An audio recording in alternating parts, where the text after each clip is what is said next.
মৰমৰ ছাত্ৰ ছাত্ৰীসকল ক্লাছ টিউটৰ ইউটিউব চেনেলৰ তোমালোকক সকলোকে স্বাগতম জনাইছোঁ।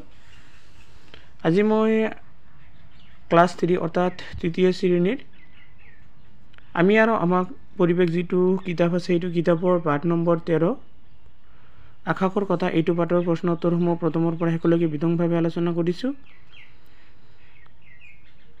ভিডিঅ'টো ভাল লাগিলে লাইক কৰিবা, লগতে চেনেলটো ছাবস্ক্ৰাইব কৰি ৰাখিবা আৰু বন্ধু বান্ধৱীসকললৈ শ্বেয়াৰ কৰিবা। তোমালোকৰ আজিৰ প্ৰথম প্ৰশ্নত আছে যে উত্তৰ লিখা, সেইটো লিখিবা। প্ৰথমত কোৱা আছে যে দিক প্ৰদানকৈ কেইটা আৰু কি কি সেইটো তোমালোকে সকলোৱে জানা, একদম সহজ।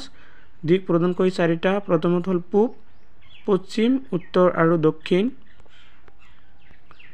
ক নম্বৰত আছে আকাশত কি কি দেখা পোৱা যায়। আকাশত তৰা, উৰাজাহাজ, সূৰ্য, চৰাই, চন্দ্ৰ আদি দেখা পোৱা যায়। গ নম্বৰত আছে চন্দ্ৰৰ নিজা পোহৰ আছেনে। উত্তৰটো হৈছে চন্দ্ৰৰ নিজা পোহৰ নাই।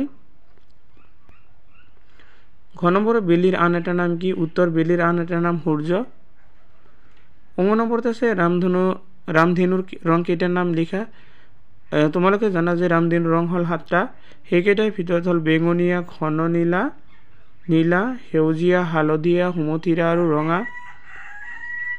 2 নম্বৰ প্ৰশ্নত তোমালোকক দিছে উত্তৰ বাছি উলিয়াই সঠিক উত্তৰটোত টিক চিন দিব দিছে।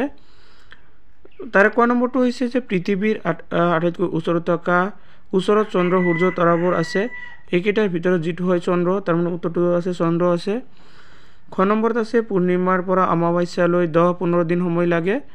এইটো 15 দিন সময় লাগে, যিটো আছে এইটো হ'ল 15 দিন। গ নম্বৰত আছে খালী চকুৰে সূৰ্যলৈ চাব লাগে নালাগে। এইটো তোমালোকে জানা যে চাব নালাগে, গতিকে সঠিক উত্তৰ নালাগে। খ নম্বৰ ৰামধেনুৰ মুঠতে কেইটা ৰং আছে। 5টা 7টা ৰং আছে, এইটো হ'ব 7টা। এইটোৰ ওপৰত টিক দিবা। 3 নম্বৰ তোমালোকৰ খালী ঠাই পূৰ কৰিব দিছে। তো সূৰ্যৰ নিজা তাপ আৰু ঢেঁচ আছে, এইটো লিখিব পোহৰ আছে। খ নম্বৰত আছে ঢেঁচ চন্দ্ৰতকৈ বহুত বেছি গুণে ডাঙৰ, এইটো হ'ব সূৰ্য। গ নম্বৰ তৰাবোৰ আমাৰ বহুত ঢেঁচ থকাৰ কাৰণে সৰু যেন দেখি, এইটো হ'ব দূৰত।